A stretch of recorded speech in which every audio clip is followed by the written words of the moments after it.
Good day, everyone. This is Roy from Roy's Tie-Dye Sci-Fi Corner. Hoping everyone is doing well, and thank you for joining us for episode number 284, Manchester 1999, the Space 1999 convention that is scheduled to be taking place next September in 2026. And with me to discuss this major event for next year is my friend, Mr. Warren Friedrich. Welcome, Warren. Well, hello, good afternoon, and happy holidays to everybody out there. Yeah, hello, everyone. Thank you for joining us. Great to see everybody out there. And it's crazy to think that 2025 is on the wind down, so to speak. It's also hard to believe that the last time I was I'm not sure if you remember this, Roy, and thanks for having me, by the way, but the last time I was on was your episode number 6. UFO. That was the last time you were on the show? No. Yep. No, you've been on since then. No? Nope. I mean, I remember we talked about UFO, and that was episode number 6. I totally remember that. Yeah. No, I don't think I've done an episode since because we got going with the other things. We've actually talked about Space 1999, and I've had you on, but I think I've had you on with other folks though. I think maybe. Yeah, you're right. As a group, I think you're right. Yeah, sorry. Okay. I know I'm not. Anyway, it's a pleasure to be here. Are you trying to test my memory, Warren? At the end of this year, at the end of this turbulent year, which I'm almost so happy that is almost over. Well, all kidding aside, it's remarkable what you've done here, Roy, because I remember coming on for that episode, and it was right at the pandemic, right? And that's how this all got going. Was you had this vision of bringing people together, during that time, but it's carried on, and it's lived a full life, and thanks to you and all the hard work of yourself and Ross, this is an ongoing thing. It's wonderful to have. No, I appreciate that. Thanks. Yeah, and actually, the date that the show started, me, Mr. Date Person, was April 3rd of 2020, because the pandemic, everything officially shut down. In fact, I was just talking to Ryan about this today. We were just discussing it because it's like, it seems incredible to think that the pandemic is actually coming up on 6 years when everything kind of just like hit. And that was, at least in this area, March, I believe it was March 18th that everything just shut down. I mean, where I was working at the time, and I was working at a company in Pennsylvania, and they basically said, you know what, you're going to be working remotely. And it just kind of went from there. But yeah.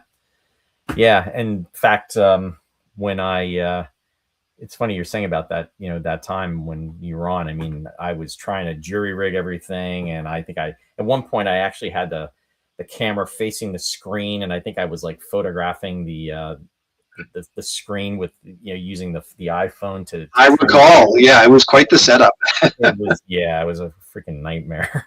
We've come a long way. And thanks to, just experimenting down through the years, both you and I, because we put our heads together for the virtual events, and that's where we discovered StreamYard and how well it works, in comparison to the old Zoom. Yeah. I mean, Zoom was wonderful for what it did, because in the beginning, if it wasn't for that, none of this would have been happening. And originally, just giving some people some backstory into this, if anybody remembers, with your iPhone back maybe like 6-7 years ago now, you could actually go live with somebody else. I mean, you didn't have to use Zoom or StreamYard. You could actually go live and transmit to them, and they can transmit to you, and then you would be broadcasting. And that was kind of my vision for it. But then what happened was Facebook put the kibosh on that. So you actually needed a third party in order to stream, like as we are doing now.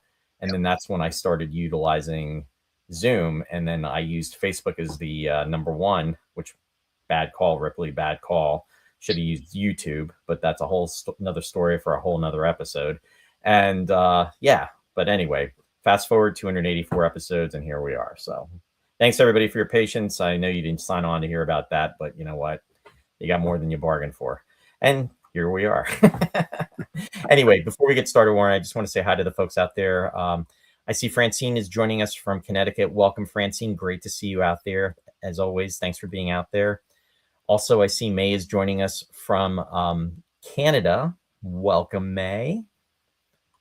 David is also joining us. Welcome, David. And David, I apologize. I forget the state that you are in, so please forgive me on that. I'm thinking, is it Massachusetts? I think David's down east in Canada as well, Ontario somewhere. No, that's right. You know what? And absolutely. In fact, David is familiar with the area. I think it was Cornwall. I think Cornwall. Cornwall that he used to live in, and when Sharon and I would go up to Canada, I always think of David when I am in that area. Lou is joining us from Rhode Island. Hey, Lou, how's it going? Happy holidays. And I see Hayden is out there. Welcome, Hayden, to the show. I'm not sure where you're at, but thank you for joining us.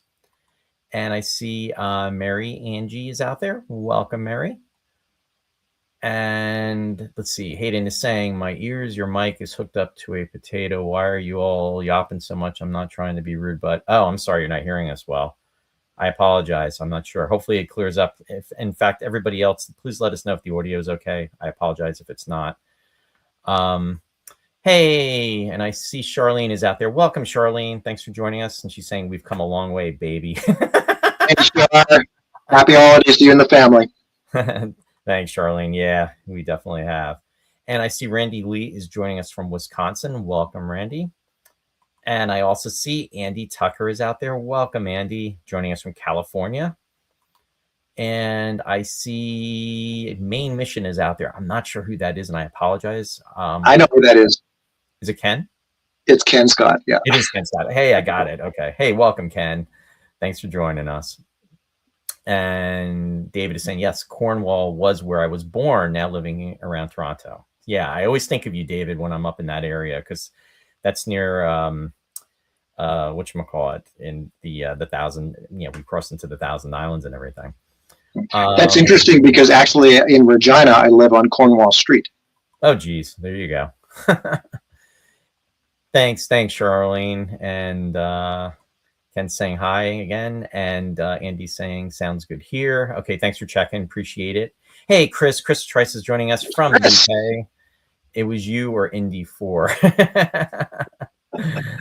And let's see, Pone Kitty's out there saying, well, I'm glad that I stumbled upon this. Howdy, welcome. And I see Jim is out there. Welcome, Jim. And yeah, folks, please let us know where you're at. And Jim's saying he's in Nova Scotia. So appreciate that. Welcome and thanks for joining. Much appreciated. And nice, Jim. I think I covered everybody. Yeah, so welcome. And here we are. So it is actually today is what's the date, Warren? The 28th of December? 28th. It's my niece's birthday. Jim, I just want to mention out there, I've actually got another niece out in Nova Scotia. Busy time of year for my family because it's, of course, Christmas and New Year's coupled with a few birthdays in this week. And my parents' anniversary was yesterday, and my mom's birthday was Christmas Eve. So lots going on here. Well, happy belated birthday to your mom, and happy belated anniversary to your parents. That's really Thank you so much. Yeah. Very nice. Very nice. My parents' wedding anniversary is actually on January 9th. And okay. They're going to be celebrating 61 years, which I think 61. Yeah. I posted what, 66, 67, and I just can't comprehend that. Like, amazing. And real quick, I see Lefris is out there, and he's hello and thanks for joining us. And he's saying he's in Athens, Greece. Happy 2026. Yeah. See. Hey Terry. Welcome. See you in Manchester. You bet. Very, very cool. So yeah, I think I got everybody, and yeah. So let's get into everything, Warren. So wanted to welcome you to the show. I know you had information that you wanted to share about Manchester, but before we get to that, you had other information you wanted to start off with. Yeah, for sure, Roy. So I think everybody's aware about a year ago after London, we put out a massive, extensive digital convention booklet. The decision was made to go away from the physical hard copy of a convention booklet, which had been the norm for well over 40, 45 years. but we felt that in today's day and age with the technology, as we were just discussing, that and I think a lot of other events were sort of moving to that digital model as well. So I put out a really nice package about a year ago, and of course the idea all along was that if we ever did another one, we could simply sort of port most of the information over and then add a new section, which is exactly what we did for Los Angeles. So we all came together back in September, as everybody knows, in Burbank. And so we're just completing the Los Angeles version. So we've, of course, added a whole new section on all of the events and activities surrounding Los Angeles, as well as we've come up with sort of a 2025 year in review, because, you know, Roy, there was a lot going on, you know, for the big 50th, right? I mean, over and above this event. So we have an entire section on everything else that was happening, from Wonderfest to Jeffrey Morris's Eagle Obsession documentary, to the big Star Trek Las Vegas, where Nick and Barbara were attendees there, and things like that. So that's going to be ready to go by New Year's Eve. So this Wednesday, everybody out there can be expecting that, and it'll come via a file transfer service. So be watching for it. It's called Smash, just like it sounds, SMASH, and it'll be a big file. Of course, it's not something we can send via email or things like that. It's close to, it's interesting. Your episode number is 284, 285. That's close to the number of pages that we have in this convention booklet, right? Oh, wow. That's pretty interesting. Yeah, that's pretty extensive. Now, let me ask you a quick question. So you said that this is coming via this third party at Smash. So is it going to, they're going to actually receive this email? They'll have to click on the email and it's going to be like a downloadable link. Is that correct? Okay. Exactly. There'll be a prompt to download your files. You hit that and it'll take a couple minutes, but it'll store it right onto your hard drive. But the thing to keep in mind, though, is that it does expire, this link. So be watching for it. I think it lasts for about 7 days. Worst case, if you miss it, I can always resend it, no problem. But if you could get it in that first week or so, it would just sort of help having to circle back. That's all. But yeah, no, we're really excited. So what I brought along today were just a few highlights from the convention booklet that we could share with everybody real quick. Okay. Yeah, absolutely. And so I'm going to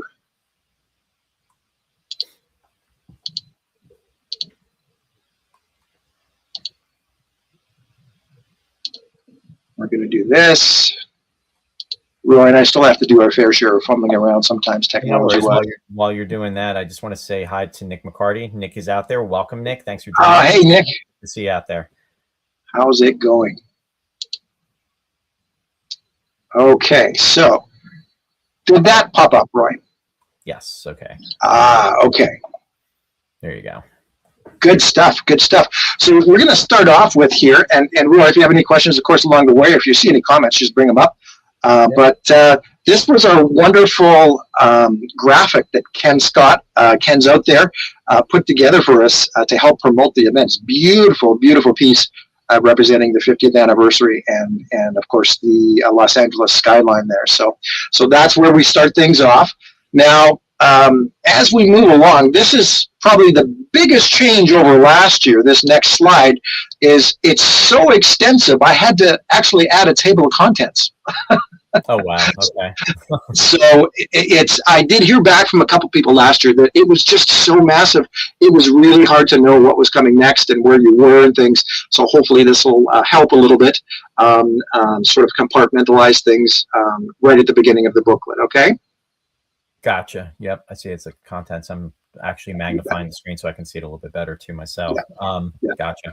Hey, before you go on more, I just want to say hi to Diana. She just popped in. So welcome, Diana. Thanks for joining us. Good to see you out there. Hey, Diana. She's in New Jersey. Yes. Thank you for the pictures for the con booklet, actually, Diana. Nope. Okay. Perfect. Okay. So a couple other, I just sort of highlighted some of the new sections. So this was something that we didn't have in the last one, just a sort of a nod to the behind the scenes personnel.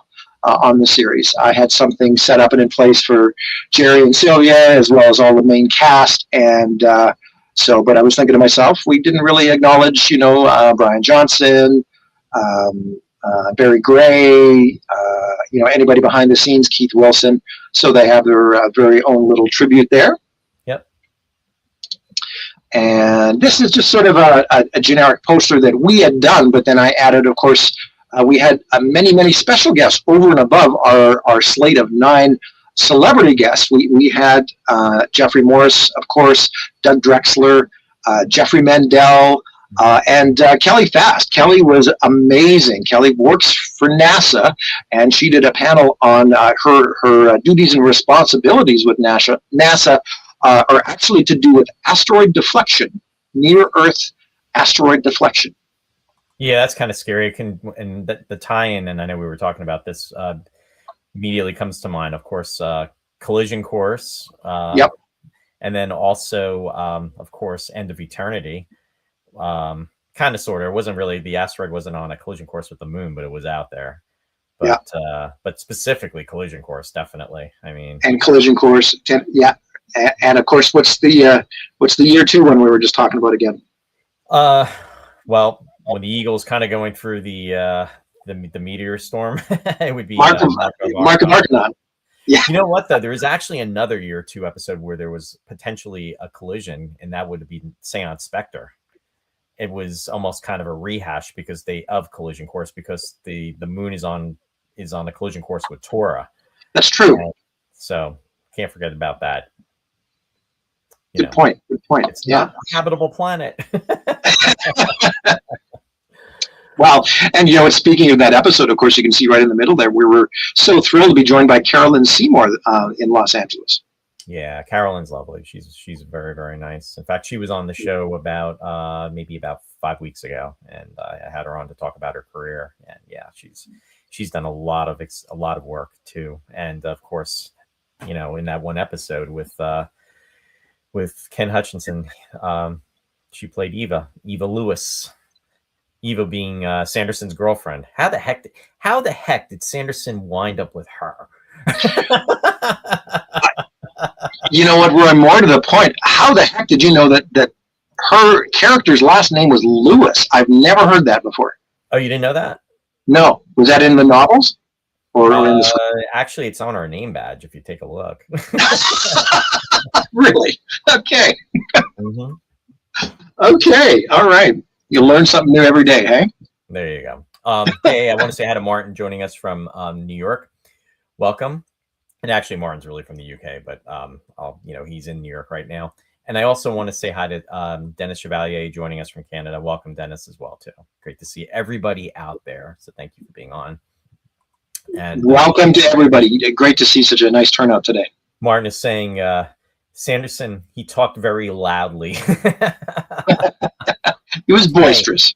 Hey, and Brian Jackson is out there. Welcome, Brian. Great to see Brian. you. And he's joining us from the UK, saying hello to everyone. Thanks for being out there, Brian. That's awesome. Awesome. Okay, well, there's a couple here. I'll just burn through quick. We'll keep going here. Of course, here's our lovely home for the weekend back in September. So the beautiful Hotel Burbank, and a few of the highlights there. And I'm not sure if many people caught this or not, but there was talk throughout the weekend. Of course, if you know the legend of Margaret, or Ara, as it were, Roy, I don't know if you noticed, but the elevators at this hotel were wonky at the best of times. They were just doing the strangest things. They would display the wrong floor number, so you'd get out on 9, but you're actually on 10. And this is an old trick, an old urban legend about Margaret being with us at all these events. So we had a lot of fun with that. The mysterious unknown force, the MUF, as they say. Yep, for sure. So it's a lot of fun. So here's just some generic photos. So there's going to be page after page of photos of the fans, the celebrities. Yeah, there's Peter Medic with Nick in the bottom. Yeah, it was wow. I'll just go back for a second. What a great shot too, hey? Yep, and Katie with Nick. Yeah. Catherine with Barbara, and then also Ted with the group, and then also the other folks that Yeah, are. Tony Wynn's up there, Charlene's there. Yep. And there was a special night on the Thursday as well, where a lot of the attendees actually went to a local theater, a playhouse, and saw something to do with Barbara that she was putting on there. Absolutely. Yeah. So yeah, so many wonderful pictures, and and we got all the celebrities in there. Those awesome backdrops. We had Peary and Zeno in the 2 rooms, Roy. Yep.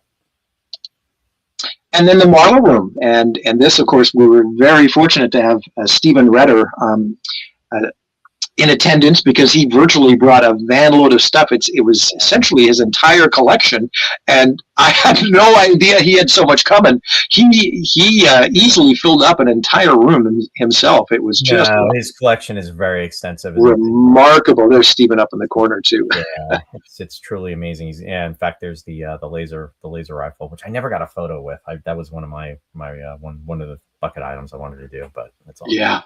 Just amazing. The Pod Eagle, very, very cool. Yeah, a lot of cool stuff. And then Stephen actually ran our auction as well, so he was sort of serving double duty, and so he brought everything together, collated and compiled everything for the auction that we had, and that was a lot of work in and of itself.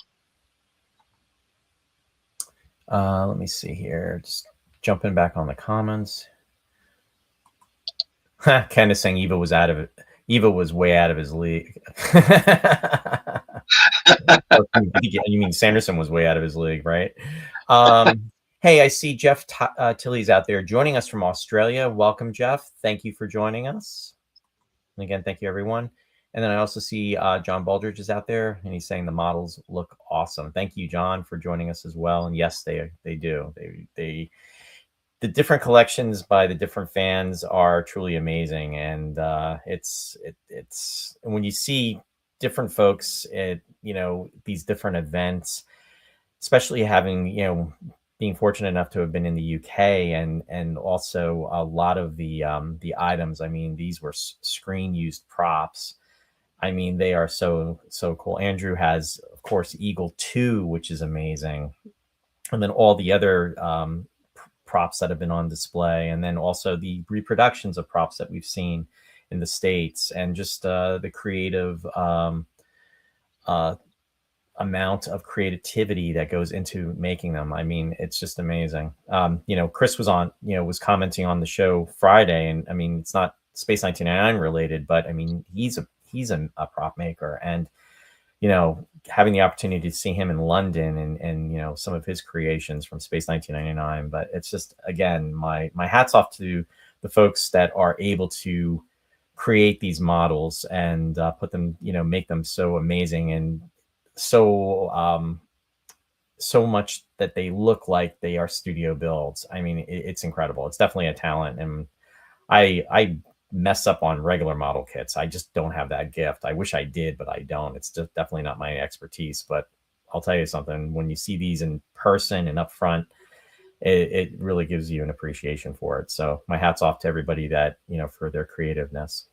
Oh, absolutely. And just to dovetail off that, the number of hours that these folks put into these recreations is just stunning, and the level of skill needed and required, and then painting them to look photorealistic. It's just, hats off to him, like you said, Roy. Yep. I want to say hi to David Wallace. He's joining us, saying, watching from the snowy mountains in Australia. Welcome, David. We were definitely global today, so great to see you out there. Thanks, everyone, for being out there. Dennis commenting, saying so many new kits last few years as well, too. Yeah, I was actually just talking to my son Ryan about that yesterday, and just saying, when you think about it, for a series that's been that was in existence for literally 48 episodes, 2 seasons, that were shown at the time, years 1 and 2. And when you think about everything that has been created along the way, from different kits that are available, whether it's through different modeling companies, or garage kits, or fan made kits, or just any way you want to, any type of label you want to put on it. I mean, Space 1999 is really truly incredible when it comes to that. So it's mind blowing. So yeah, definitely, Dennis.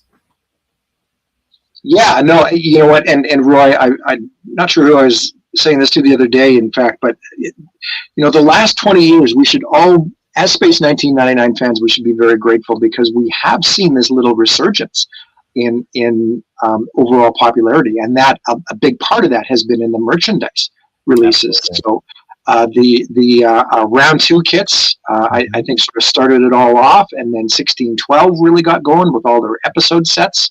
Yeah. And then even just over the last year, we've had, and there's actually a section in the con booklet on the Zyka Toys Giant Leap Eagle 1976 that they're coming out with. Oh yeah, absolutely. In regards to everything Tim has done, and then also, oh my God, his name's gone right out of my mind, and I forgive me. What Tim's cohort? I mean, there's Giant Leap and there's Zyka Toys, and yeah, I'm blanking on it as well. I know exactly who you're talking about. They both came to London, and they were both in Wonderfest this year. Yeah, I mean, Tim. But what a fun project that is to bring out an updated version of the old Mattel toy. Hey, just unbelievable. It's been amazing. And again, the groups that are in the UK. I mean, my hat's off to all the guys there. And everything that's been happening. Chris just said the 22-inch Eagle kit outsold the USS Enterprise. Hard to believe how much arm twisting was needed, but it opened the floodgates. That's crazy, Chris. But you know what? I believe it. And and again, I am a huge Star Trek fan. I'll even touch upon that a little bit later in the show. Yeah. So it's like, I know what I think a lot of people are waiting for the release of Eagle 4 from the Metamorph as far as the pre-built. And I'm really hoping that, round 2 does come through with that, because that will truly be amazing. But yeah, again, my hat's off to the entire contingent in the UK. Also, I want to give a hats off to, Gordon and Todd too. And, with Space 1900 props and ships in the US. I mean, they were really, helping to try to push things along too with, and putting information out there globally. I mean, I think all the fans, that have helped contribute and really just, worked to put Space 1999 on the map. And, I know it's what do they say, across the pond or on this side of the pond. It's just, it's because of you guys and gals that are affiliated with it. But you know what I mean? It's just, thank you for your persistence. Like Chris said, the arm twisting and everything.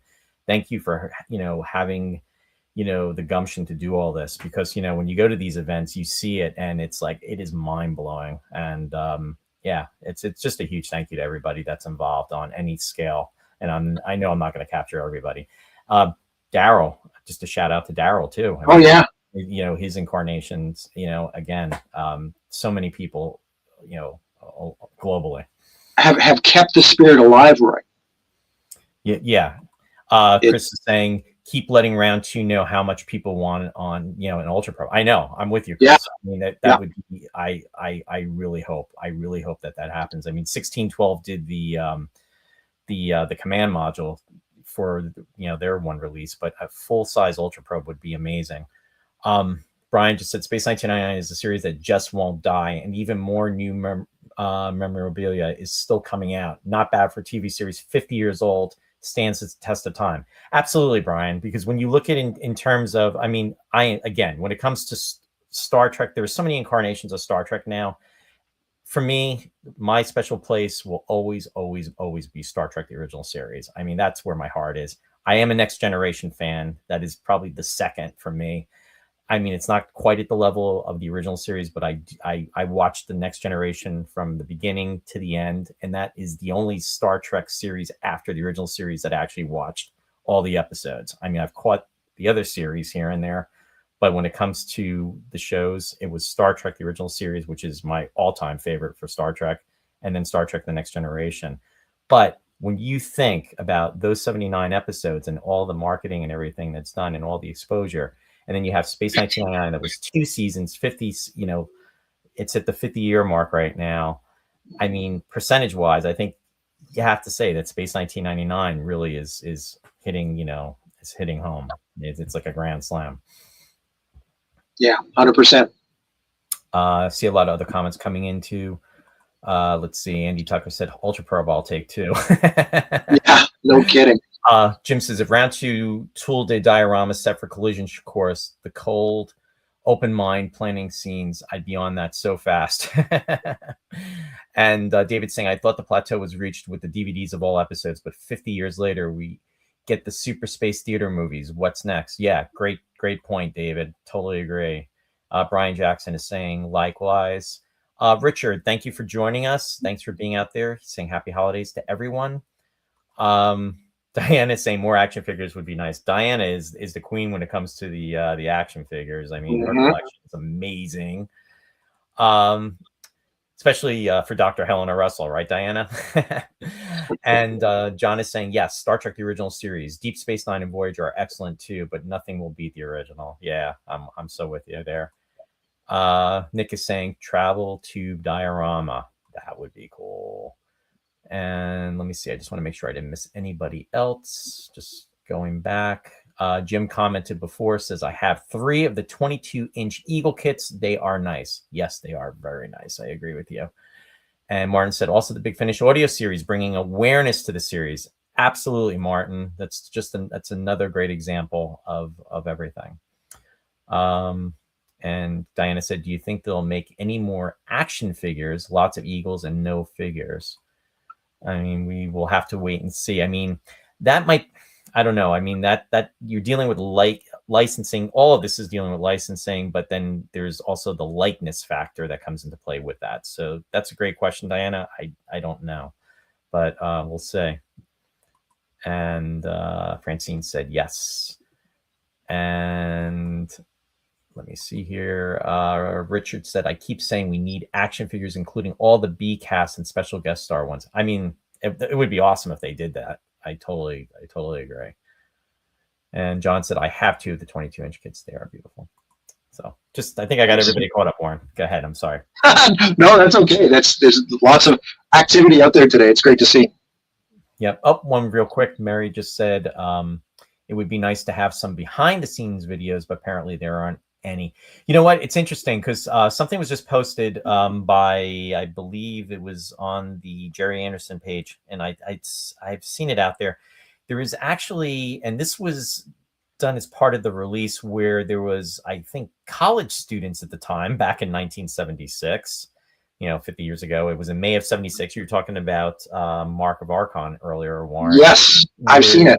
Yeah. We're doing behind the scenes filming of that episode, and I think one of the scenes takes place in the medical center, where Nick or Alan is with Etrick, and it's the scene where he's saying about telling him about a hamburger, and then he says it's mixed with hydroponic soil and what have you. But they're doing the run of the practice run for that, the rehearsal for that scene. So that is a behind the scenes image, and that was included on one of the Blu-ray releases in the UK. Yeah. So that might be something for you to check out, Mary, just as a FYI. But anyway, go ahead, Warren. Sorry. Yeah, no problem. All good points from everybody out there. So I'll burn through these next few. There's going to be a couple ladies out there watching that are going to appreciate the next 2 or 3 slides. One of the big highlights during Los Angeles, of course, was Barbara's birthday that we had.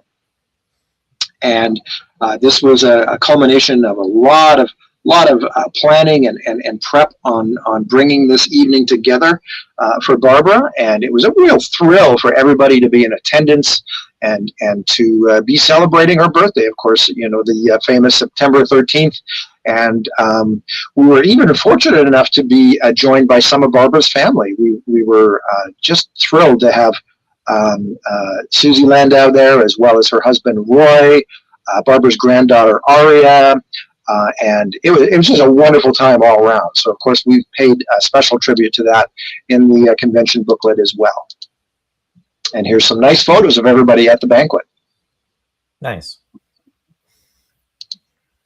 And Barbara actually received a very special birthday card not a lot of people were aware, but this is something that I got involved with.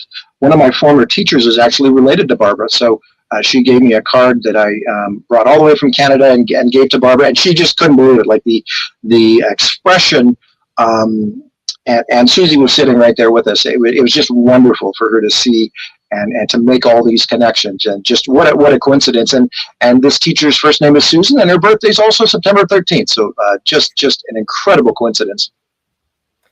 It just goes to show you how small the world is, right? In the scheme of things. No kidding, no kidding. Just that was your teacher? With my fifth grade teacher in Regina, Saskatchewan. There's even a picture of the old community school there. It's just remarkable that and what happened in a nutshell. I won't drag it out, but essentially there was one day in class where she walked in and said, "Hey, does anybody happen to watch Space 1999?" Of course, there were a number of us. We threw our hands up, and then she proceeded to tell the story that actually her and her family were related to Barbara and Martin. And I remember that down through the years, and just randomly reached out to this school teacher on Facebook a couple years back, and I confirmed the story. So I wasn't sure if my memory was faulty after that many years. But yeah, she confirmed it right away. She knew. I could just tell. She had certain details that nobody else would be aware of, and so we actually had a lunch here right before Los Angeles, and she handed this card to me to give to Barbara. So it was a very, very special moment. No, that is special. That's crazy though. Wow. But the fact that she lived in Canada too, because I mean they were and in my hometown, and was my teacher. I mean, yeah, not only the location being Canada, but it was your hometown, and then it was. Yep. So she's basically been in Canada for over 45, 50, close to 50 years then, right? Yeah, these were distant cousins. So it wasn't a first cousin. It was maybe like a second or a third cousin. It was a second or third relation, but they all had apparently the same aunt down through the years. So that was sort of the connection, is that all of the kids sort of knew each other through this particular aunt. Right. Gotcha. Wow. So it is a small world after all. Yeah, no kidding. No kidding. So anyway, a couple other fun things we feature in our convention booklet this time out are the day trips that we've all been really grateful to be a part of these last few events. So this time out, we did a Hollywood tour, and it was Chris Paulson that put all this together. Wow, he did a bang-up job with all these locations and stops. You can see the Brady Bunch house there, Griffith Observatory, and of course the famous Hollywood sign, amongst others. So that was a real fun time for everybody on the Thursday. And then, of course, what did we end up doing on the Monday, Roy? Oh, geez. Can you say Vasquez Rocks? Can anybody out there say the Gorn? Yeah. So this was, ironically enough, that was actually my second venture out to Vasquez Rocks. In fact, the first was tied to 1999 because it was during Barbara's star ceremony, which took place in that's right, April of 2016, which really 9 years have been. But seriously though, this is, and I was just talking to Ryan about this today too, my son Ryan. Vasquez Rocks literally is like out in the desert. I mean, it really is. I mean, and it got hot out there, and the one thing I try to be prepared, and I actually had a bottle of water. I got to be careful because I actually, as many of our viewers know, I had a double bypass on February 19th.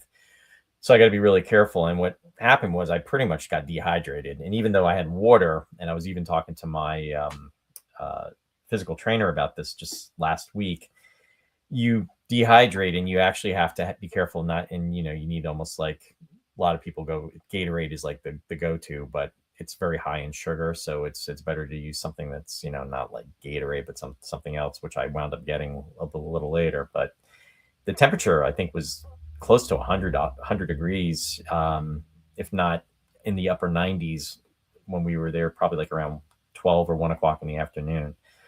But anyway, putting that aside, it is, if anybody has ever been out there, you know what we're talking about. But if you have not been there, it's definitely a place. If you can make it a bucket list item, definitely do so. I mean, there's so many, not only with obviously Star Trek being the big connection, but so many movies and television series over the years have been filmed at this location. And unfortunately, there is a museum that is there, and we actually saw the curator. She actually came through, and she's super nice. She's so sweet, and I remembered her from almost 10 years ago.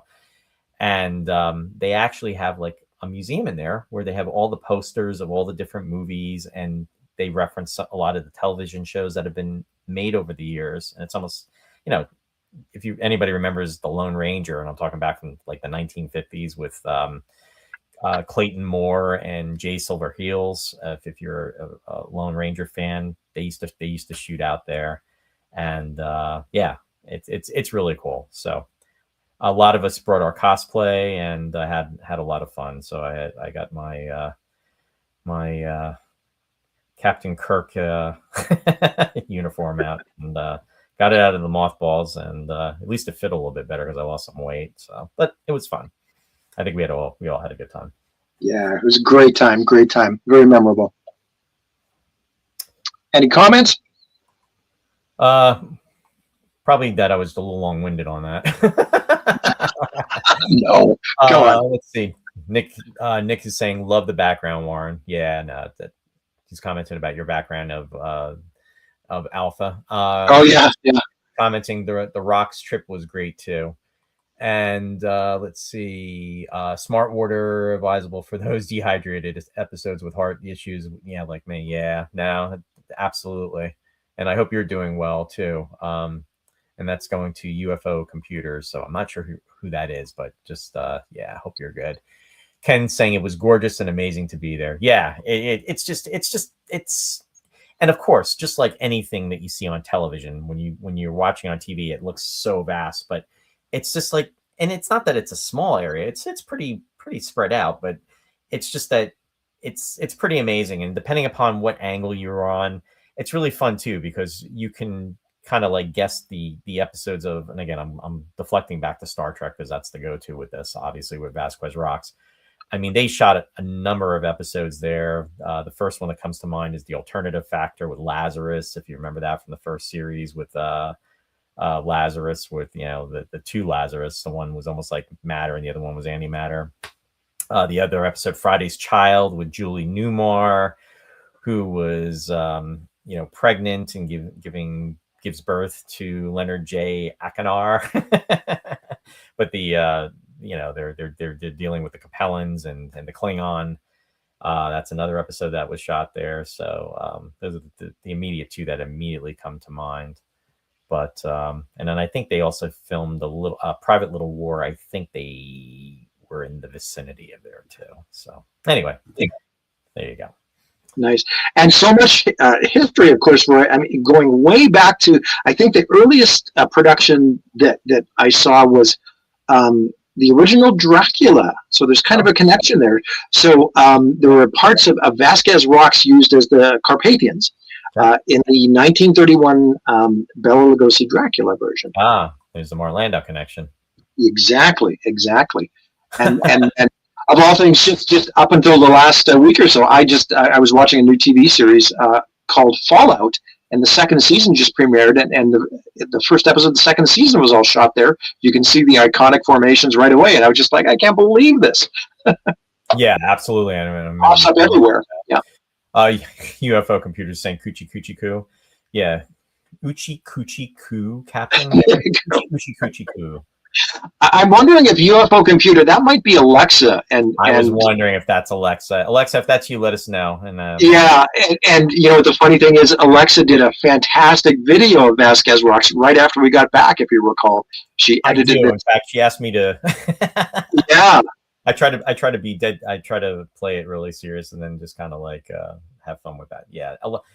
Alexa's cosplay was amazing. So, saying not Alexa, love her work though. So, okay. Well, thanks. Okay. But yeah, no, Alexa does a fantastic job with all our cosplay.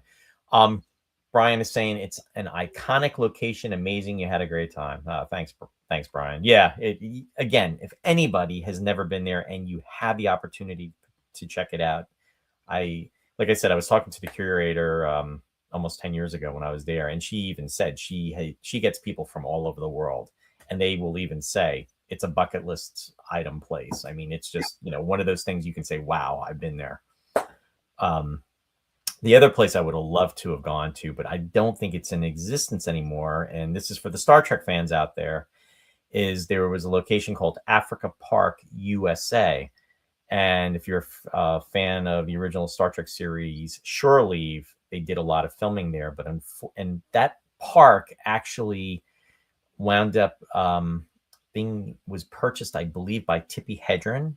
And for the folks out there who remember the movie The Birds, and also are familiar with Melanie Griffith, because Melanie Griffith is the daughter of Tippi Hedren, and she was really into the animals. In fact, if Lou is still out there, Lou, I believe, was at Africa Park, USA many years ago. But unfortunately, there were, when there was a lot of rainstorms, I think that part of that area may have been lost, and I think it had been maybe redeveloped. So anyway, just a side note.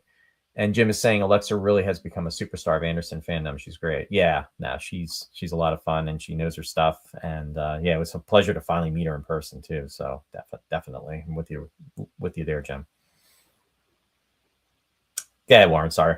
No, that's fine. That's fine. I was worried that I'd burn through these slides too quickly, and we'd have lots of dead air at the end. But we're doing it. This is being spread out nicely. Cool beans. So here's another one real quick, and I actually posted this on Christmas Day. I just wanted to give a special shout out to our wonderful team of volunteers that we had, not only in Los Angeles, but London, going back to Calgary. These people have all come together and devoted their time, a time away from the fun events in some cases, even to ensure the smooth operating of things behind the scenes, and just a wonderful crew. And so just, of course, Merry Christmas and Happy Holidays to everybody on the volunteer team as well. Okay.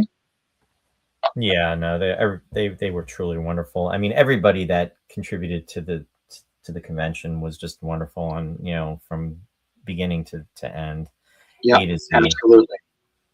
Yeah, 100%. Here's an extra acknowledgement that I had, and kudos to my sister Heather, but also this fellow Ricardo, just an amazingly nice fellow, and this was his very first Space 1999 convention, and he traveled all the way from Sao Paulo, Brazil, and he's been a big supporter of all our events going back to the virtuals. And just a terrific fellow. That's what Space 1999 events are all about. It's amazing after all these years, Roy, how many first timers we're still getting. Yeah. It's truly remarkable, isn't it?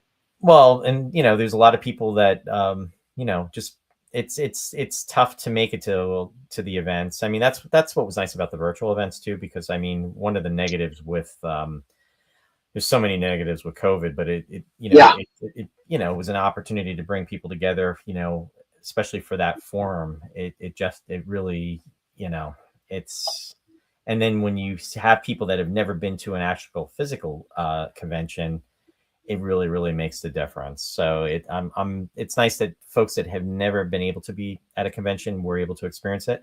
I remember the very first time for me. I mean, it literally was the 1999 convention, and that was in it was in Los Angeles, and that was my very first time going. Yep. Some of the other comments coming through just real quick.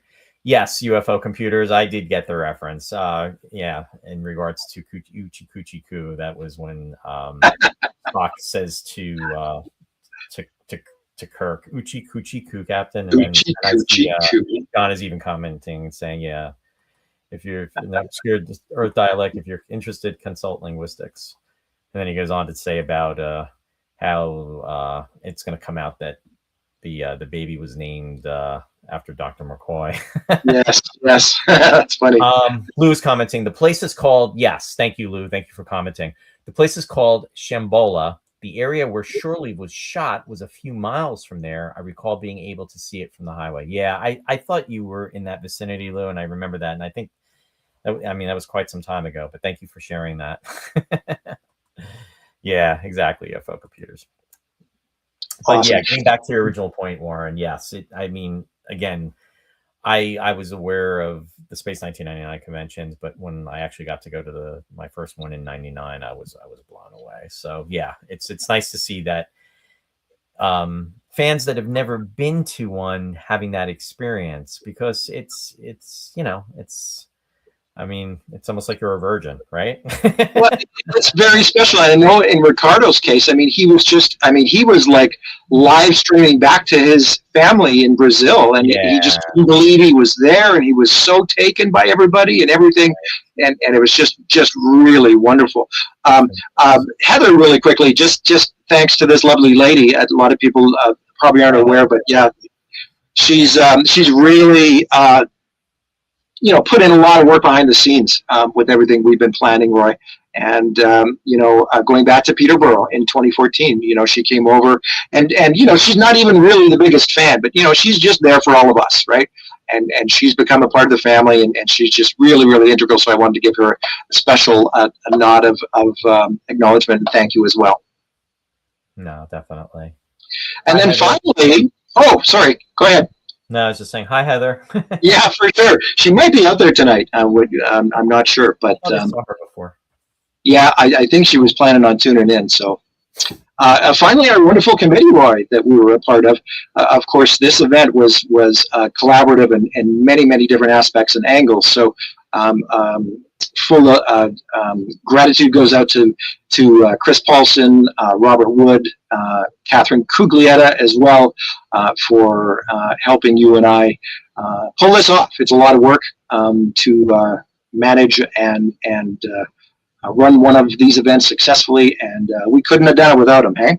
No, I mean, it was the five of us that did this, and it would not have happened if it wasn't for the five of us. So yeah. Absolutely, you know what? It's doing these events is, anybody that's been on that side of the fence, there's nothing easy about it, and yeah, it's definitely a labor of love for any type of show that you're trying to do, and it's the same is to be said with with this for Space 1999. I mean, there's so much that goes into all of this, and everybody just has it's like a puzzle coming together, and everybody putting the pieces together. I mean, could go on and on, right, but it is what it is. So no, definitely, it was definitely, I can't stress that enough to say it was the five of us. Absolutely, collaborative effort on every level. Yep. Just want to get back to some of the comments that are coming in. David said it's amazing how newcomers are welcome to the space family. Yes, that's true. It's a very welcoming atmosphere for sure. Chris commented, it's hard to imagine, but Daryl, who's built the Eagle cockpit, was literally speechless the first time he came to one of our get-togethers in the UK. It can be overwhelming first time. No, there we go. Perfect example. Yeah. Yep. And MCA 127, welcome. I just want to say hi. And MCA 127 is saying, my first 1999 convention was Peterborough in 2014. Manchester is 40 minutes away from my home, so I'll certainly be going. Oh, very nice. Awesome. And thanks for being out there. Also, UFO Computers is saying, no coochie coo and Alpha Child. No, this is true. That's definitely a true comment. Jackie Crawford was not going to say was not going to be Uchi Coochie Cooed.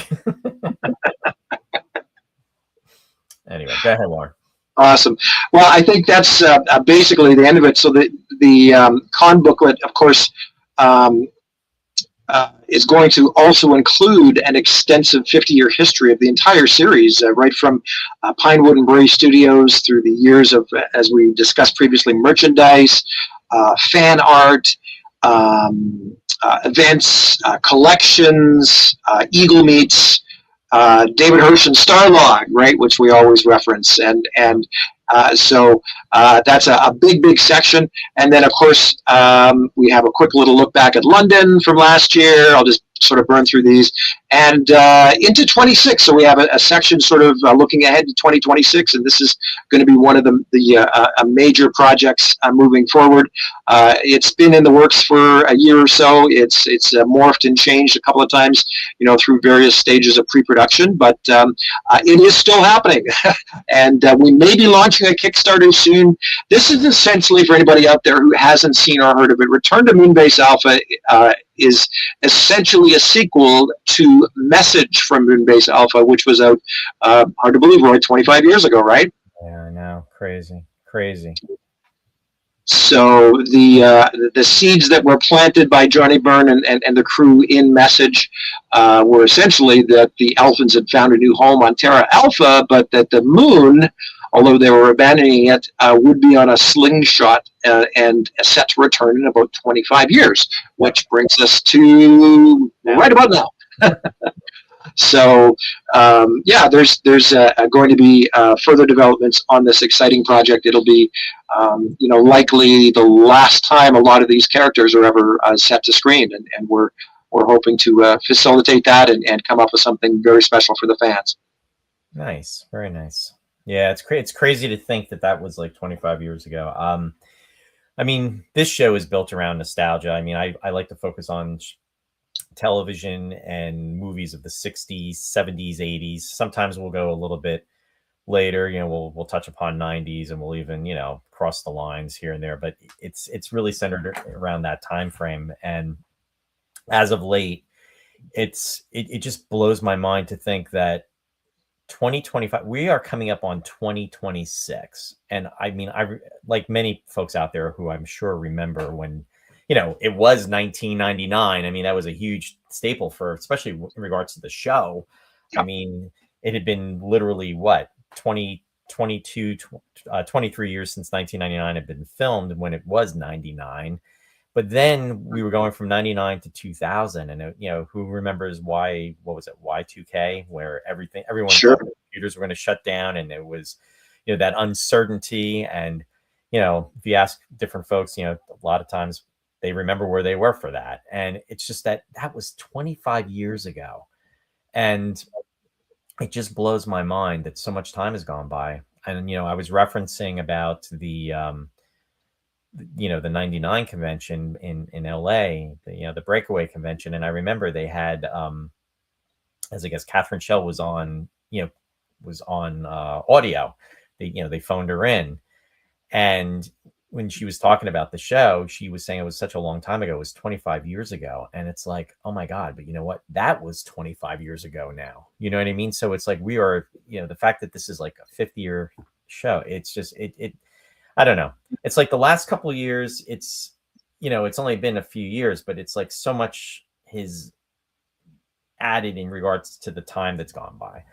And there's a lot of it's really, I think, what in my mind anyway, Roy, sorry to interrupt, but it's just in my experience these last few years, it's really just hit home how much time has passed for me. Exactly. It's for whatever reason, it's like we're really feeling it now. As Bergman says in the one episode. Chris is saying, when I was 5, Thunderbirds was set in the future of 2026, which seems such a long time in the future. Exactly, Chris. And it's like it's next month. It's insane. It's like, I don't know. It's just really mind blowing. Just going back to some of the comments, UFO Computer said, my first was London last year, and it was much more spectacular than I envisioned. Shout Studios Marathon streams that year brought me there. Everyone so welcoming and friendly, starting with Nick. No, wonderful to hear that, and glad you had a positive experience, UFO Computers.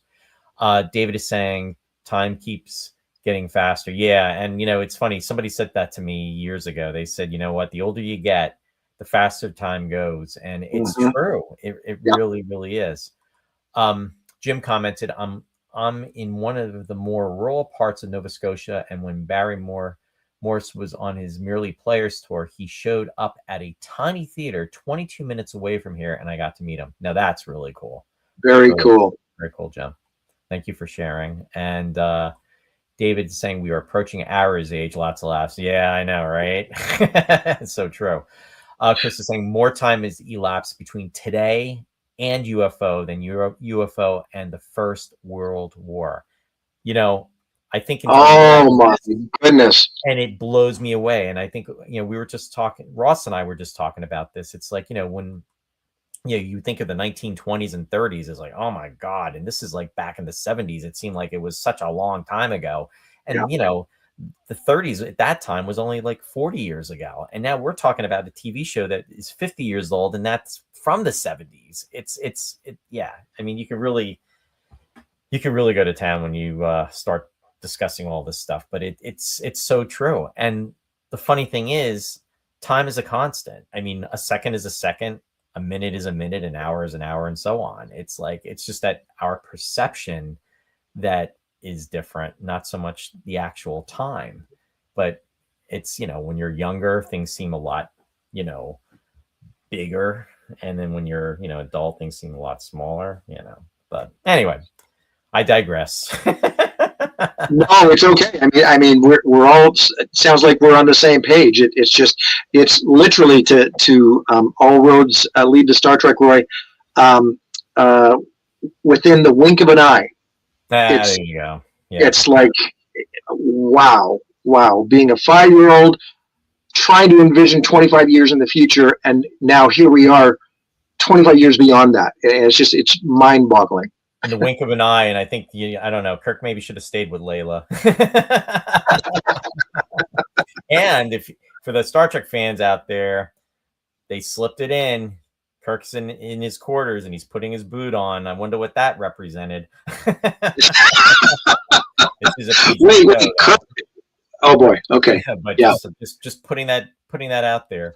And UFO Computer said, and we still have Shatner. Yes, long live Shatner. Absolutely. Yeah. And he's going to be 95 on March 22nd next year.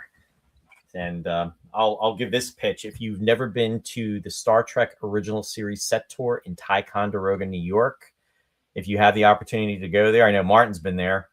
Martin's out there. I've been there. Do yourself a favor. You were there, Warren. Yep. It is amazing what James Cawley has created there. So it's just, yeah. And William Shatner will be there. He's going to be celebrating the 60th anniversary.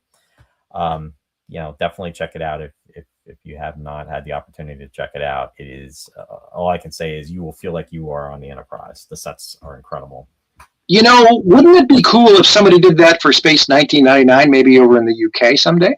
That would be amazing. That would be wonderful if that ever happened. That would. And it's not that far fetched when you think of it. When you look at Daryl's work, when you look at Kit Bevan's work, like there's so many incredibly talented individuals over there that have designed the set pieces, recreated them. It's just wow.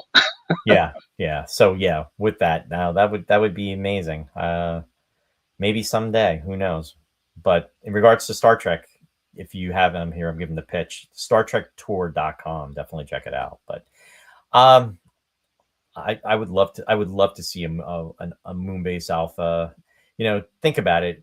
It would almost be now. I'm going to say this. I mean, it's no bearing on the seasons. I'm not going down that rabbit hole, but year 2, as we all know, the Making of Space 1999, Tim Held's book. I mean, there was the schematic and the layout of, Moonbase Alpha. I mean, I am a main mission person myself. I love main mission. That's my preference. But what if there was main mission and then you had the year 2 schematics for everything else?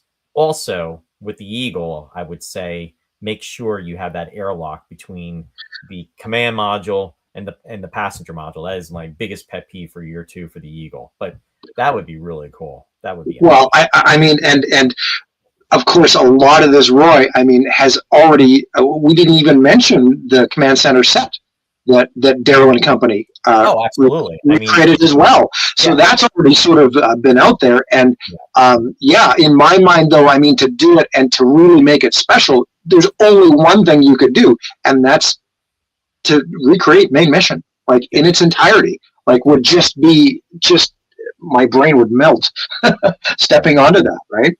And you know, if so anybody you wins they have in the US what they call, I don't know if they, you know, it's the Powerball.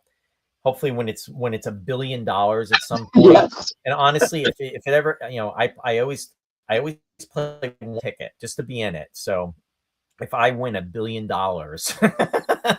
I will make sure that set gets conceived. okay, I would I'm going to hold you to that.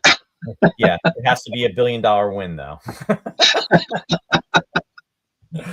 Oh, awesome, It's too funny. Anyway, cool. How you doing on time, Roy? we are at we are at the 1 hour and 8 minute mark. So I've got about 15 more minutes because we're gonna have to Okay. start wind down. Yep, that's perfect. That's perfect. Of course, 2026 as we look ahead. So just really quickly for everybody out there, we've talked about Manchester. This was announced back in September during Los Angeles. And we've got some guests lined up already: Nick Tate, Anton Phillips, Suzanne Peterson, and the aforementioned Carolyn Seymour. There will be many, many more added to the roster. And I'm going to show you a sneak preview of a couple of exhibits that we've already confirmed. The other thing I just want to point out here is that speaking about this being December the 28th, is that you can see here we still have a few days to take advantage of some early bird pricing that's in effect on our website, www.space199950years.com. So if you are thinking of attending, you can save yourself a few dollars and get those before Wednesday, December the 31st. On New Year's Eve, that'll be wrapping up as well for everybody out there. And as to those exhibits, we announced this in the last few days. We've confirmed that the incredible miniature work of Mark Anthony Craig is going to be on display at Manchester. And if you go to Mark's page, I mean, this is just 4 quick photos, but he has virtually recreated Alpha in its entirety. Hey, listen, we were just talking about main mission. Well, here it kind of is, Roy, except that it's miniaturized. But no, just some incredible scale work there.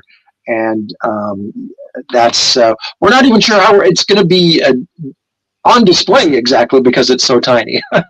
So Mark's work is incredible. The dioramas that I see online, again, it's just the testament to the creativity of so many folks worldwide that, you know, they share their skills, they share their creations, and it's so much fun to be able to see. So that's very nice that he's going to be sharing that at the event. So very, very cool. I know how much of a pleasure it is just to see it online on the photos. So I guess folks that have the opportunity to see it, that'll be great. Yeah, no kidding.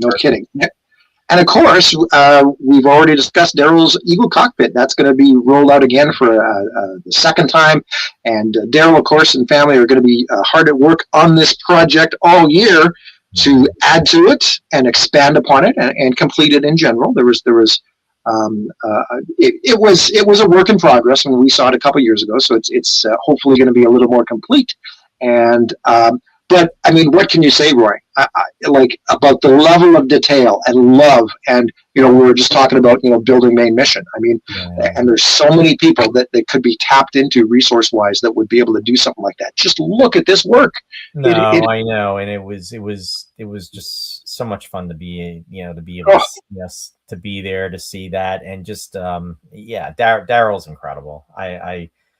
I have no words for what he's done. I mean, he's knocked it out of the park. Again, that's just another home run. I mean, his creativity and his willingness just to share with everybody. I mean, for everybody to have the opportunity to experience that. I mean, it was amazing. And it's one somebody was posting earlier in the comments section.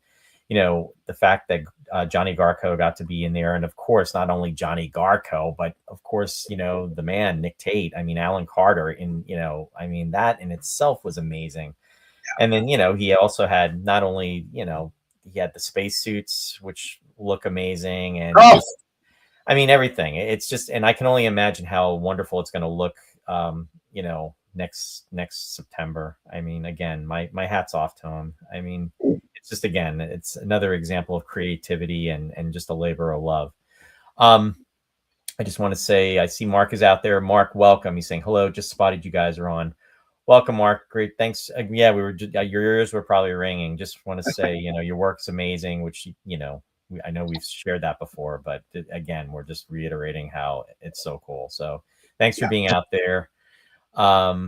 Yeah, Dennis Chevalier is also saying it was Mark does amazing work.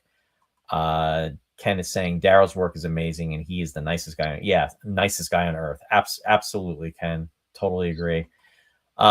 David is commenting. David already purchased. It will be my first. Oh, that's awesome. That's going to be your first. Yeah. Thanks, David. Yeah, I'm going to be sending out some official confirmation shortly, but we had you on the list. So yeah, no, that's awesome. Yeah. And yeah, I think that's the end of my slides, Roy. And I know we have been chatting for over an hour here, but of course, the other thing going into 2026 that we're proud to announce and come back to is something that you've been very, very hands-on and integral with pulling off over the last year. That's the Space 1999 This Episode podcast. Yes. So for the folks out there that have been tuning in, yeah, we're very excited. Warren and I started doing that in October of 2024, and what our goal was to do was to go through the first series of episodes, the first 24 episodes, and we did that over the span of October of 2024, right before the Los Angeles event that was in 2025 this year, and we did that, and we took a break from it. There's just this year again is there's been so many. Everybody's got their stuff, so I'm not minimizing for anybody, but unfortunately for me personally, there's been this 2025 is definitely definitely been hit by the bat many times, and some good things have fortunately made on the other side of it with certain things. But anyway, not to go down that rabbit hole, but the whole thing is some comments have been coming through and people have been asking. So yes, we are going to be resuming with year 2. We are going to be discussing the 24 episodes of year 2, and it's appropriate too because Space 1999 production for year 2. This is kind of all centered around the 50th anniversary, and year 2 started production on January 26th of 1976, and that will be 50 years next month. And so sometime in January, we don't have a date set yet, but we will be resuming. So we'll keep you posted on that. And it's been a lot of fun, and we like to just talk about the episodes and give tidbits of information, and for those of you that have watched it, and I think it's been fun, and hopefully everyone enjoys it. So looking forward to doing that. Well, it's nice we sort of structured around the idea of we try to have virtually a different guest each week, right? Who's a fan, and so we had a lot of a variety of different opinions and ideas on things, and it was really fascinating. I think for both you and I to talk to some of these people and sort of get some new ideas or perceptions on things.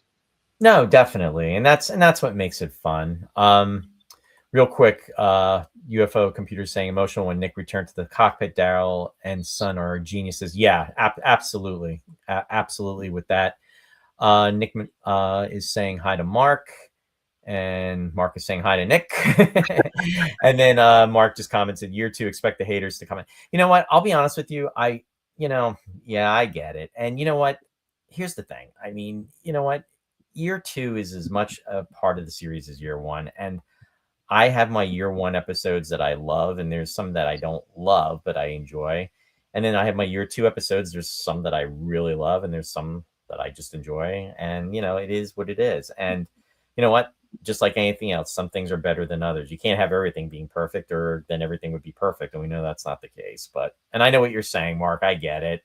And I've always embraced both series. I just, love Space 1999, and I try not to get caught up in that stuff. I mean, but yeah, so we try to make it fun, and in fact, we were even going to do a debate on year 1, year 2, which I think is okay to do, but it's just that it needs to be done respectfully. But that's not the case when we're going to be doing the episodes. We're just going to literally be discussing the episodes as we discussed the year 1 episodes. Yeah, it's and I think overall, though, I mean, we did have a lot of fun with the year one episodes, right? There were still instances where, you had to sort of take things in stride. It's a product of its time in some ways. Year two is going to be much the same.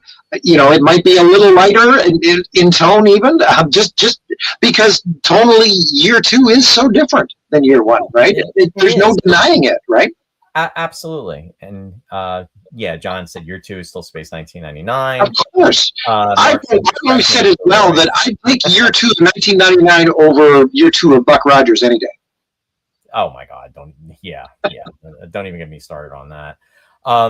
David said, "I see it as one series." Yeah, absolutely. Yeah. And I always have, David. UFO saying wonderful cast and characters in your yeah, and it's interesting that some people don't. But again, and now here's the thing. And this is one thing I will say. I don't believe in trying to convince anybody to see things my way or your way or anybody else's way. I think it's an individual choice, and I think everybody has the right to do it. Where I get a little miffed is when people start getting nasty to other people's and start getting insulting about other people's opinions. I think anybody out there has the right to envision, view, and look at it any way they want to, because you know what? That's, it's personal, and that's, it's personal just liking the show. But it's just that when certain folks try to pretty much, superimpose their feelings onto others, and then some people get belligerent, it's a shame, because it doesn't have to be that way. That's all I'm going to say. I'm not going to beat a dead horse, but that's my opinion on it. And for me personally, yeah. And you know what, it is so easy out there in the stratosphere of Facebook, right, for those keyboard warriors to sort of chime in. But with the show though, Roy, I mean, for everybody out there, I mean, I think anybody viewing and anybody that knows you and I know that we're not going to be going on a rant. We're going to celebrate year two just as much as we did year one, because David brought up a good point. I mean, I never ever thought of it as nothing other than the same series myself. And having said that, even just over the last few years, it's been fun and interesting. Just when you go on some of those pages and you get involved in some of these threads, you see some very creative ideas when it comes to the diversity between year one and year two. And I've seen people come up with, alternate universe theories and things like that to try and explain it. And so I love hearing about, when people aren't being critical, and whether they're, just expressing their thoughts and opinions. I love hearing what their ideas are about the show, maybe, about if it's series one or series two. To your point, where they get creative. And let me tell you something. I want a huge nod to the people out there that do the fan fiction, because there's a lot of thought that goes into fan fiction, and there's a lot of folks out there that are really involved with it, and it's amazing. I mean, again, that's another part of being creative, and it's fun because you have the opportunity to have expanded stories. And, it's the fact that, again, we're talking about a show that was on for two seasons, 48 episodes, filmed between 73 and 76, but, broadcast essentially between 75 and 77. And, to have that type of impact, that is pretty amazing. David just said, I see it as one series. UFO Computer said, wonderful cast of characters in year two. I think I did that already. I actually prefer the year opening theme for year two than year one. Poon Kitty saying year two is still Moonbase Alpha, is still Space 99, just a different time following the last episode of year one. Mark is saying we got two series almost for the price of one. John saying, even though I also like year two of Buck, not all. Of Buck Rogers, yeah, okay. I didn't mean any slight, John. Thanks. He said, well, thanks, David, for that. And then Brian Jackson said, it's 40 episodes of space. You won't love all the episodes, but it's your choice. Exactly, Brian. I totally agree. Poon Kitty said, some like chocolate ice cream, some vanilla. Me, I like them both swirled. Great analogy.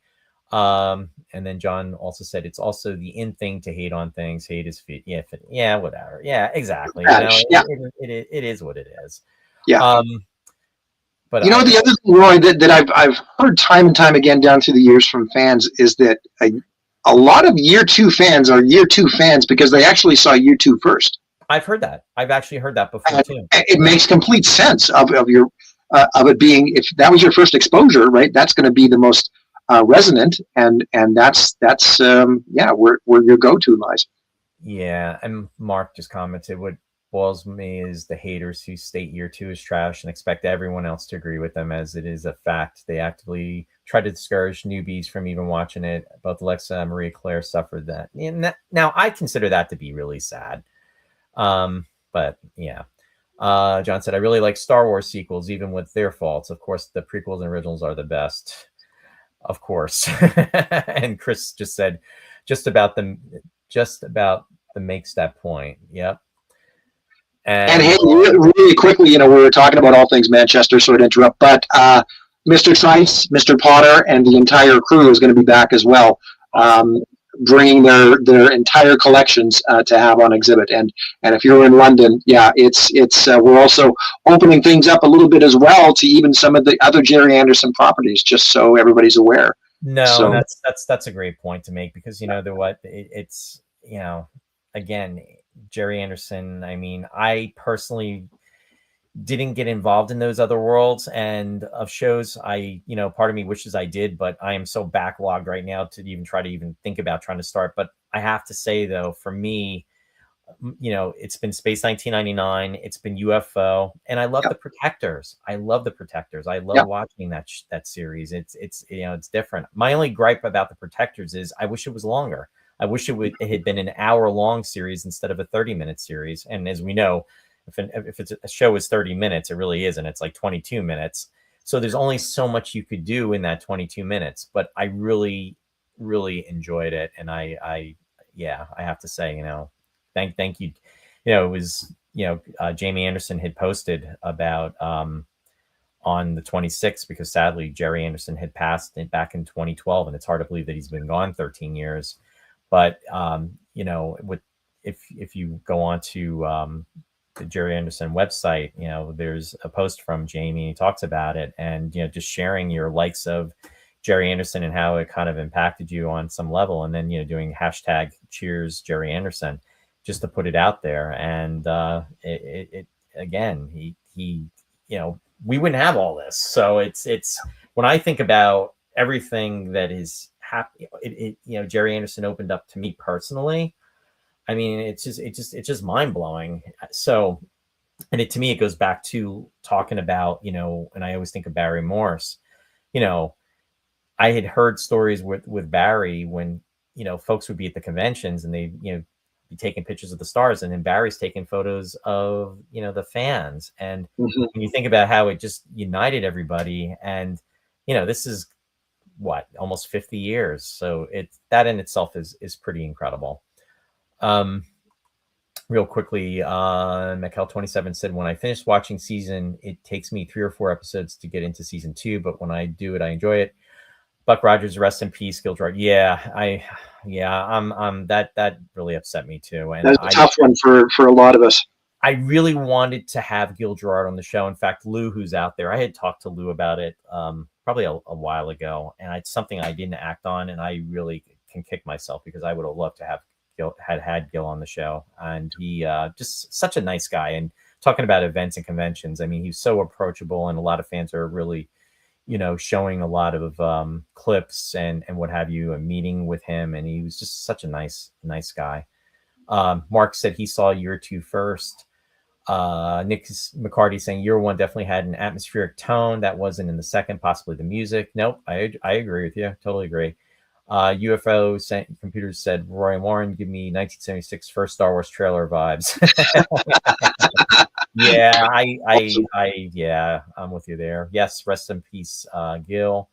Chris Trice saying it'll be a bigger exhibition than London. It's still fluid, but we're all on board. That is wonderful to hear, Chris. That's great. Thank you so much. Got to get back to work. Great show, guys. Thanks so much, May. Thanks for being out there. David saying, I'm just starting to watch The Protectors on Tubi. Love it thus far. Yeah, you'll really love it. And Yasko, and of course Tony is in there. And then Prentice was in a few episodes. Jill Townsend was a guest, and there's other connections to 1999 as well. Punkadi said, I am so happy to have discovered The Protectors. Neat little show. Yeah. John is saying rest in peace, Gil. Absolutely.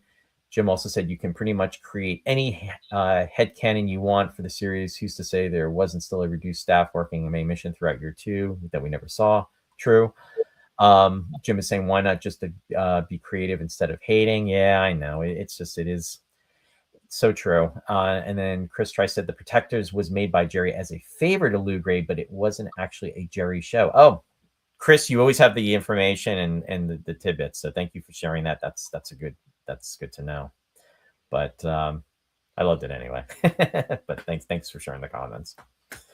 All right, we're going to start to wind it down. Warren, was there any other news or information you wanted to share? Because no, I think I'm good. I know you usually jump into a shout out section.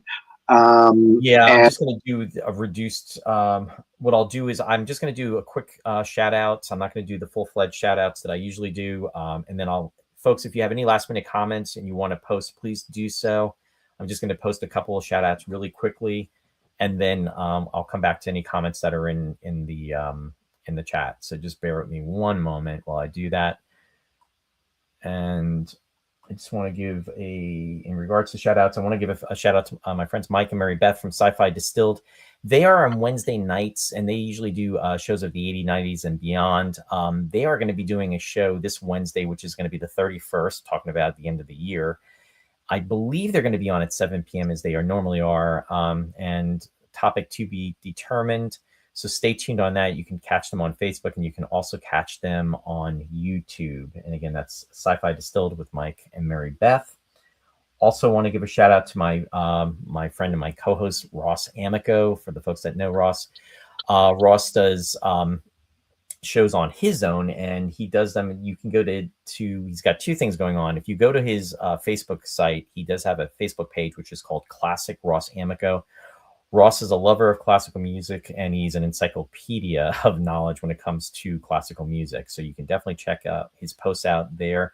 He also has a newly formed website. I will start sharing that address on the next show.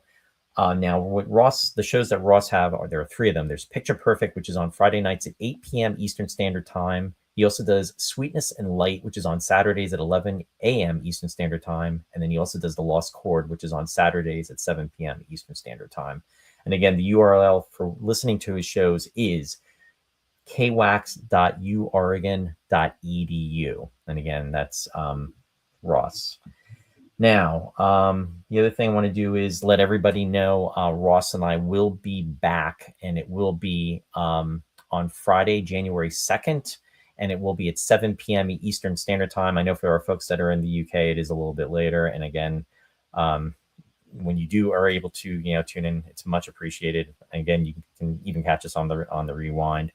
But Ross and I are going to be doing our 285th episode, and it's going to be remembering Gil Gerard. So I just want to do kind of like a tribute to Gil.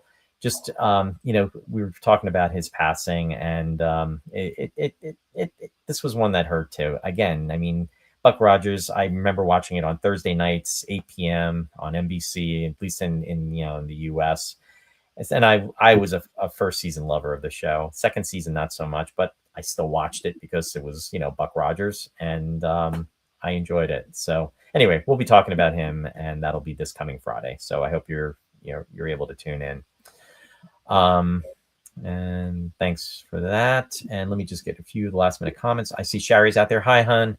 She's saying, hi, guys. Sorry I wasn't on tonight. Wasn't feeling good. Sherry. Have a happy new year, Warren. Francine is saying, and same to you, Brian, and everyone, and peace on earth. And John is saying, yes, it did hurt. Can't wait to see your tribute. Thank you so much, John. Much appreciated. And let me see here. Poon Kitty saying, happy new year to everyone a little early. Yes, Mark Anthony Craig's dioramas are chillingly uncanny. They are amazing. Absolutely. John saying, thanks, guys. This was great fun. Glad you enjoyed it. Really appreciate everybody being here. Brian saying, wishing you all a very happy new year. All the best for 2026, and see you all in Manchester. And I think I answered the question about the next show. Thanks, Nick, for asking. Dennis Chevalier saying, live long and prosper, everyone, and happy, great new year. Now, so I think I got everybody caught up there. Any last minute comments, Warren? Would you mind if I shared something real quick, about 2 minutes? Yeah, sure. Absolutely. Yep. Just real quick, we'll finish off with a bang here. This came up in conversation during this segment.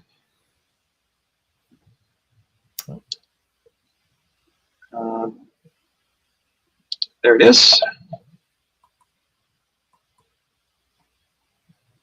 Can you see that, Roy? I can see the screen, yes. Okay. Here's a little teaser trailer we did for Return to Moonbase Alpha.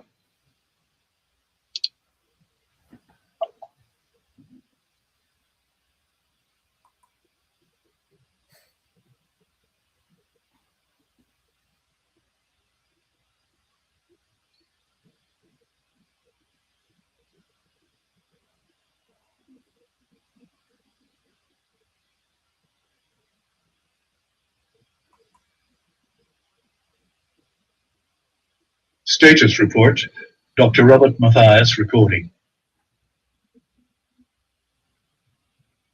September 13th, 1999. A tragic day in history that changed all our lives forever. Exactly 50 years ago today. While our first 25 years were spent wandering the vastness of space, the remainder of that time has been spent here on Terra Alpha. And with many of us divided on whether or not we should have settled here in the first place. Although we've faced many challenges, we've adapted and grown into a thriving community once again. In the last few years, we've even discovered remnants of an ancient civilization buried beneath the surface. In a few months' time, the moon will be returning. Its slingshot trajectory will bring it just close enough for reconnaissance, but sadly, for the last time. After that, it will be hurled even deeper into the cosmos, likely never to return.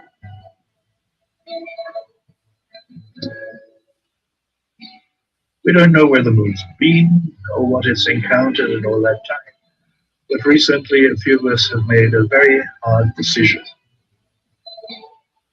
We're going back. We've chosen to continue the journey along with our families. Mysteries and wonders await us. We'll find out soon enough, together. It's hard to believe, but after all these years, we're going back to Moonbase Alpha.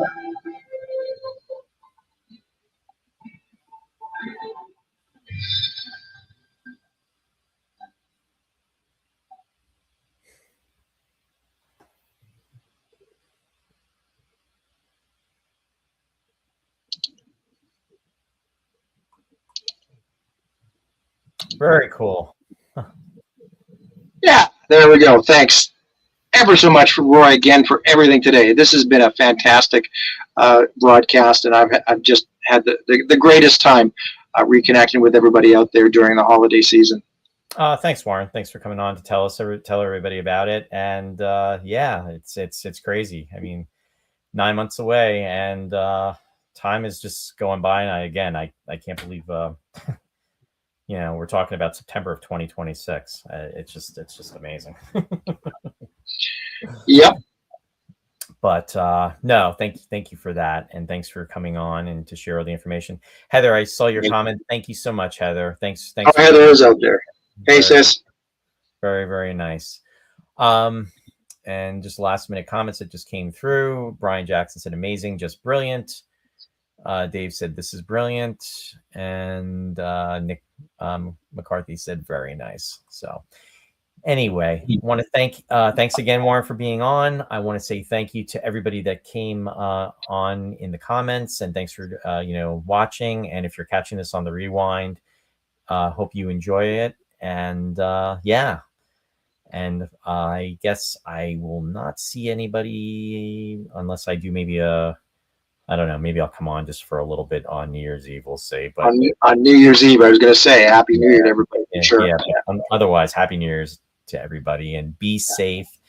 hopefully 2026 is a wonderful year. I mean, me personally, I just can't wait till 2025 is done. I almost just want to like, there's just, yeah, I just want to just put my seatbelt on and just, cross the galactic barrier, since we're talking about Star Trek so much today, cross the galactic barrier and just go over the hump from 25 to 26, because it's been a roller coaster ride for sure. Roy, 2026 is going to be your year. I promise.